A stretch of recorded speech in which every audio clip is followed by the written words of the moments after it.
Oh man, this is such a huge box. There we go.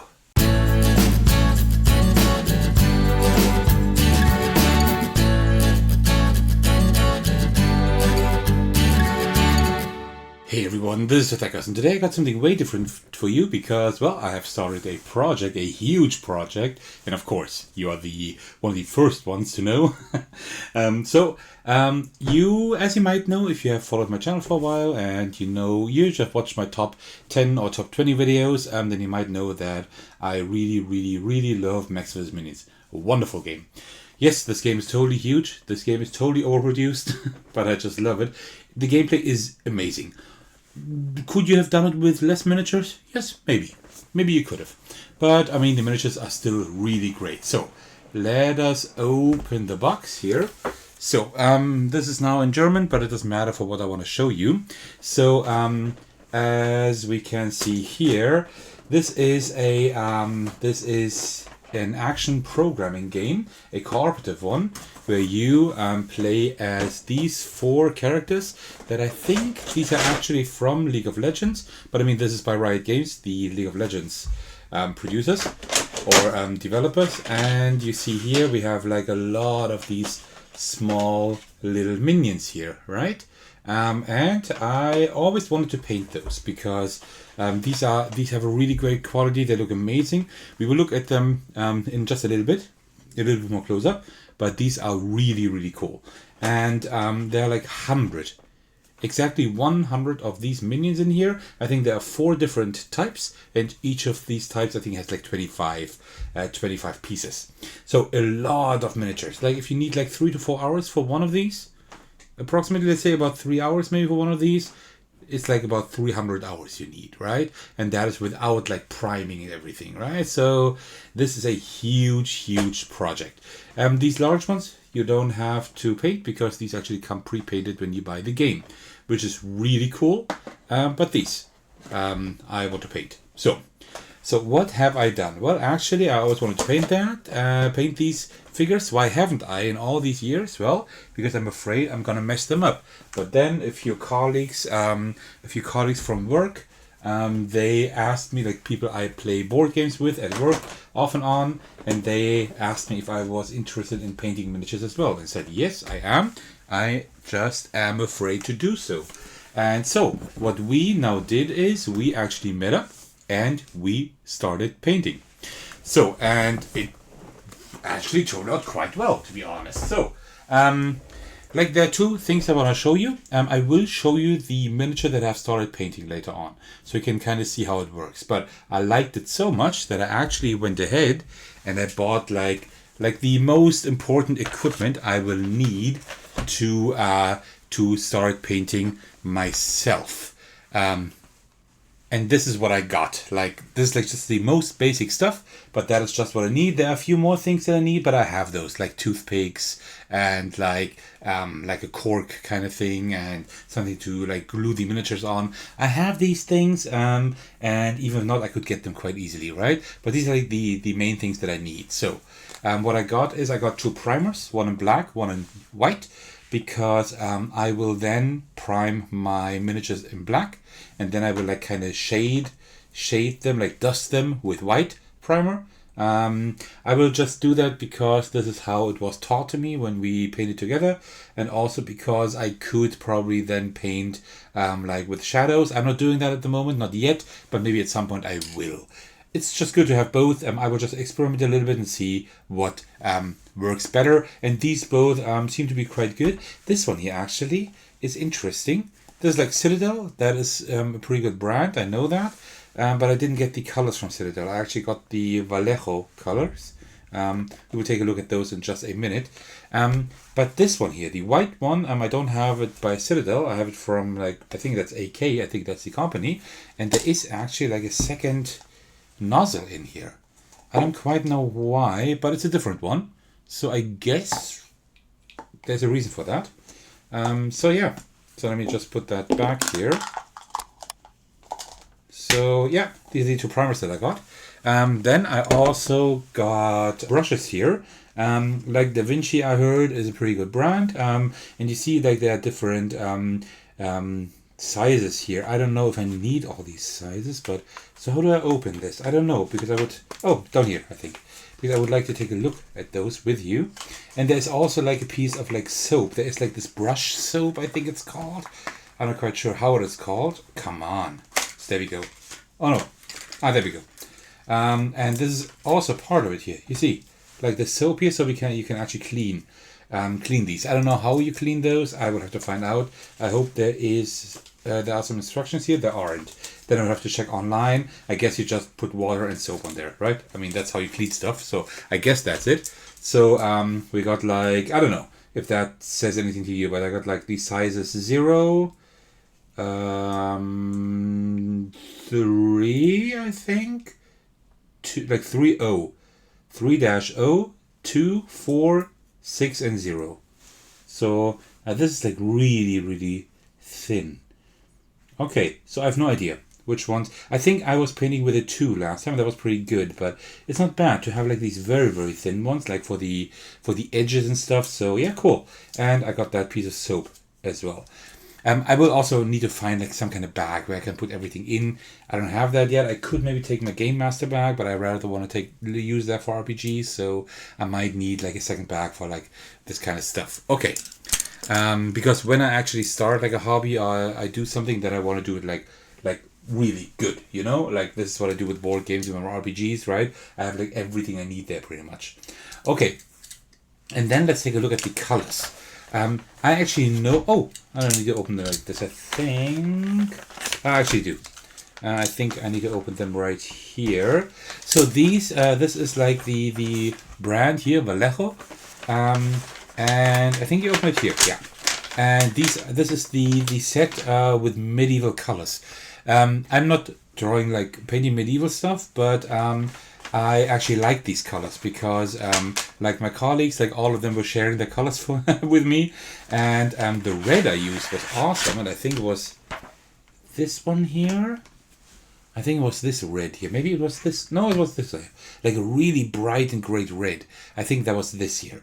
So, and also they said like the quality is good of these colors, and these actually, if these fall over, it's not bad because they actually have like this nozzle here at the top, right? So these actually don't really like fall over. They don't spill when they fall over. So that's not too bad. So that's why I got those, and then like lots of colors here. We have like, what do you see? Like blue-green here, then royal blue, royal purple, amaranth red, emerald, corcho, marron. Oh, that's here. Some kind of brown. Cork brown, black red, medium flesh tone, deep yellow, some kind of green, light green, dark vermilion. I think that was the cool red one. Then black, white. That is gold, I think. Yeah, gold. Then silver, I guess. Silver. And whatever that is. Bronze? Yeah, bronze. Right? And so like lots of colors, and that's definitely enough to start painting. And here is a color chart. Oh, wow. All right. That's actually pretty cool. So if I say, okay, I would like to have this color here, then I know, okay, that's old rose. And then I will just have to check like in which package like the old rose is in, right? So I kind of start to understand why people have many colors, people that paint miniatures. I can kind of understand that now. And I have just barely started, right? I will... Right, wait, there we go. There we go. All right. And the last thing we have here, and then I will... Don't leave the video after that, because I want to show you what I painted. That will be pretty exciting.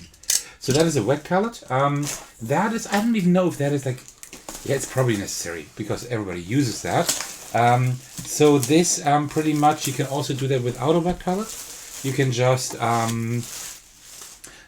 use like a little like some plastic container, put some tissue in there, and then you put like baking paper. How do you call it? I think you call it like that, like at the top, and then that also works. It's just because you put the color on there with your brush or with a toothpick. At best, you put it there with a toothpick, and then you use a brush to a little water and a brush to make it a little bit thinner, and then the tissue under the baking paper actually keeps it a little bit moist, the color, so it doesn't dry as quickly, because you will be painting there for a few hours, right?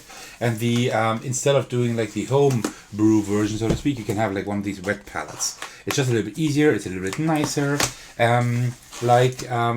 One of my colleagues actually got me like the one that was half the size, and I used it, but I gave it back because I said, you know what, you said you could use that maybe as like a backup kind of thing, and also it's good if I have my own, because I want to paint it home as well. So I got this one here. I don't need such a large one, right? But it was like quite inexpensive, and the shop where I got this at, fantasywelt.de, like a German shop that I really like a lot. I think they only have the large one. That's why I got it. So everything that's in here is the following. So we have like the palette itself.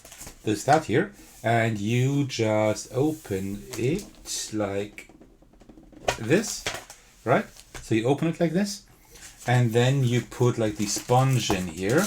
There are like 2 sponges in here, right? Like a little bit thicker sponges, as you can see. That's like instead of using the tissue, and then you put the sponge in here, and then you take like then you make it like wet, put like water on there and stuff, and then you have like these papers, and then you put a paper on there, right? And then the paper will just soak and become a little bit like damp wet, so to speak, and then you can just start painting.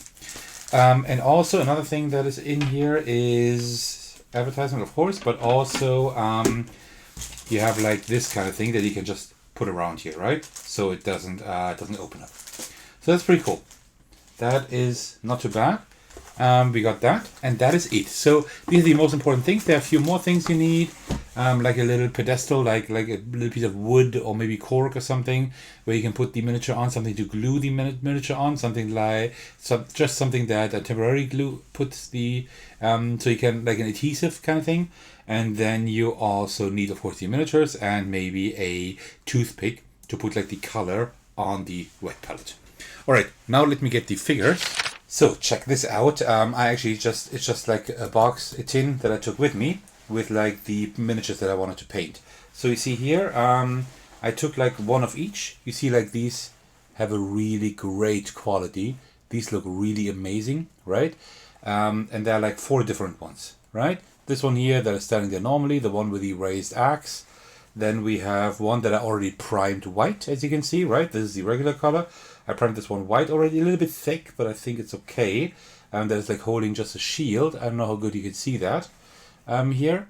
And then we have the one that I already painted. And you know what? Let me come even a little bit closer for that. So here we go. So again, these are like the regular miniatures. Now you can see them a little bit better. Like the one with the shield, the one with the raised axe, and then the one that is just standing there pretty normally, right? And these look amazing. And then look at what I've painted. And I think for the very first time, that is not bad. You can see here that the shield, the main part of the axe, and also the base haven't been painted yet. I'm not done. I'm not quite done yet, right? Yeah,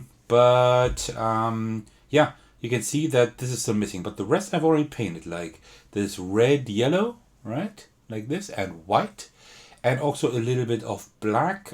So the face is like black and white, and also like the handle of the axe is black. I don't know how good you can see it, maybe here a little bit better, like this. So I think I did a pretty good job painting that. Yes, there's only one so far. And I still have 99 to go, and this one isn't even done yet, but I will now continue. I will actually leave for Rome in just 2 days, but after that I will try to paint as much as possible, and I will keep this kind of as like updates on the channel, right? So this is like the first video where I like show you everything, and then I will have like shorter videos like show you like what I've painted, because I'm actually planning not to paint all of them the same. I actually want to have like different color combinations and stuff, and I think that will be very exciting. So I have like blue and red might be another idea, and things like that. And I do have quite a few things here, so maybe some purple ones would be cool. So there's actually some variety there, right? I will have a few duplicates, of course, because I can't like I have like 100 different color schemes, but I think that would be pretty cool. And I think that's a really nice project. First, I thought of painting the Cthulhu Death May Die miniatures first, because I have some of them in here. I took them with me, but in the end I opted for that because that is one of my most favorite games. Well, Cthulhu Death May Die is as well, but I actually have a much softer spot for Mechs vs. Minions. I never want to give this game away, gift it to anyone or sell it, and that's why I'm now putting my touch on all the figures. Yeah, and that is pretty much everything that I wanted to show you. So I'm really happy with this, and I think this will be really exciting. I hope that you are also excited to see like further updates in the future, to see how that actually is going. So yeah, thank you so much for watching. I hope that you enjoyed this video. As usual, I would like to thank all of you for your support, especially my patrons who are generously supporting me on Patreon. The biggest thanks go out to Thecos, who is currently my biggest supporter. Thank you so much for that. If you would like to support me as well, check out the link to my Patreon in this video's description and take a look at the tiers I have come up with. But as usual, I'm always thankful for any likes, comments, and especially subscriptions. Also, you can join my Discord server in case you'd like to hang out with me and my community. Alright, thank you so much for watching. I will see you in the very next video or on the Discord server. Take care everyone, stay safe, and cheers.